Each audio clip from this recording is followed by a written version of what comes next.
If you can get through these movies without crying, you have no soul.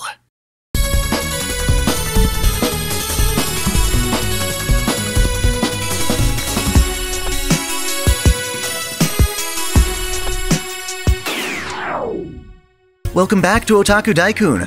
I've had the pleasure of watching some recently released anime movies, and I want to share my experiences with you all. I figured the best way to do that would be to compile a top 5 list of anime movies that make me cry every time I see them. Try not to cry challenges already exist, but those are a couple years old and aren't trying to get you to watch the entire films themselves. No. Rather, this is a challenge you can take with a group of friends as a one-day movie marathon. After all, to me, what makes these films so beautifully tear-inducing is the fact that we have time to develop characters and establish emotional context, which is only further emphasized by the gorgeous visuals and passionate music. So yeah, I encourage you all to take this challenge, to binge these movies, and comment below to report how far you got before your sinuses got the better of you. Again, these are wonderful movies, so don't be afraid to enjoy them just because I said they're sad.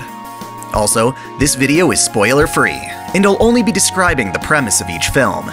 Anyway, let's dive in. I'm going to start this list off nice and easy, with No Game, No Life 0. Since it's a prequel, you don't have to be familiar with the show to enjoy this movie.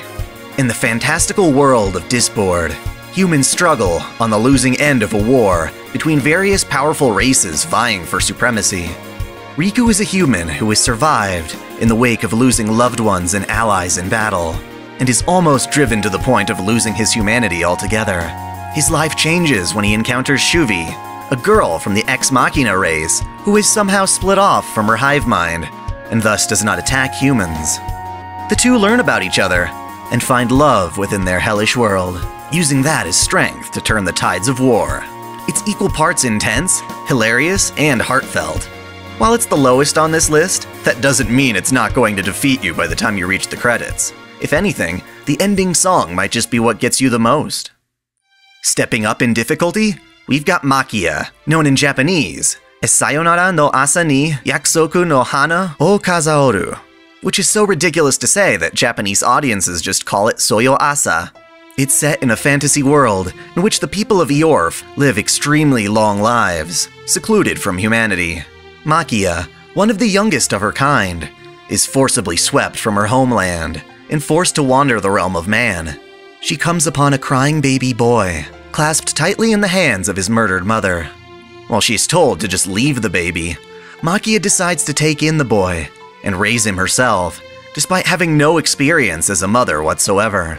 It's the tragic yet fascinating tale of a mother raising a child she knows will grow up and die within a blink of her lifetime, and questions whether such an endeavor is too painful to attempt. The film bleeds with charm, and now that it's available on Blu-ray, you have no reason to avoid it. This film's emotion is genuine, but it's not as downright impactful because of the other fantastical plot threads that kinda complicate its basic premise. Next, we're in dangerous territory.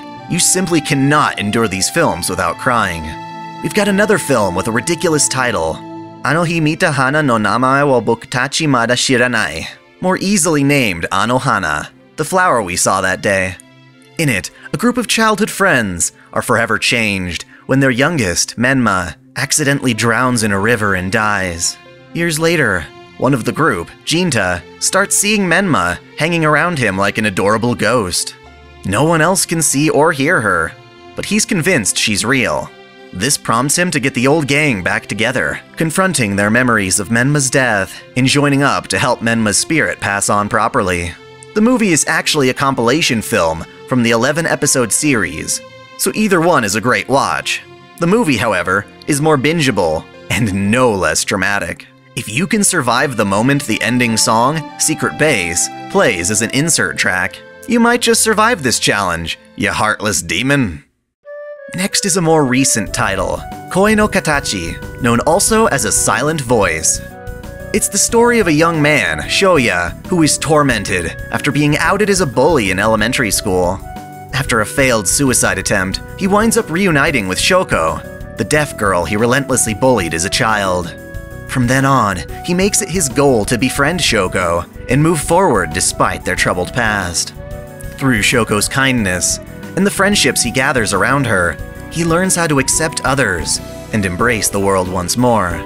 Kyoto Animation absolutely blew my expectations out of the water with this movie, and I highly recommend it. This is perhaps one of the best anime movies of all time, so definitely don't sit this one out. It's set to release on Blu-ray in the West on April 2nd. You won't regret your purchase. This last film is the pinnacle of crybaby anime. Kimi no Suizo wo tabetai, I Want to Eat Your Pancreas, has a bizarre name that makes sense within the film's very first scene. Its protagonist is an antisocial bibliophile who accidentally discovers that one of his classmates, Sakura, is dying from pancreatic disease.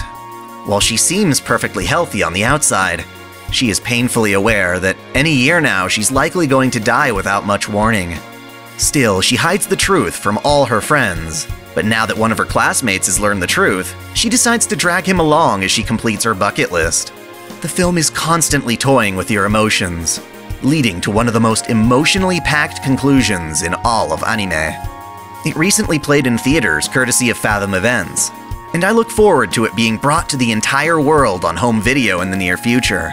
Personally, I saw the film in dub, and was pleasantly surprised by the heart-wrenching performances of Robbie Daymond and Erika Harlacher. Now, these are by no means the only movies that could fit this challenge, but I tried to compile it with new discoveries, as well as films I hadn't already just mentioned in my video, The Magic of Anime Movies, which you can find recommended in this video's end banner. Let me know how you do, and which films get you crying the most. Thanks for watching! If you enjoy this channel, help me beat the algorithm by liking, commenting, and sharing the video, subscribing to OtakuDaiKun, and most of all, smashing that notification bell as if it were your waifu. That way you'll never miss out on all of my anime content, lore videos, live streams, and Holy Waifu Wars polls. My vids are struggling to get featured, so that bell is absolutely critical. If you want to support me directly, check out my Patreon, or consider donating via Super Chat. And as always, celebrate your fandom.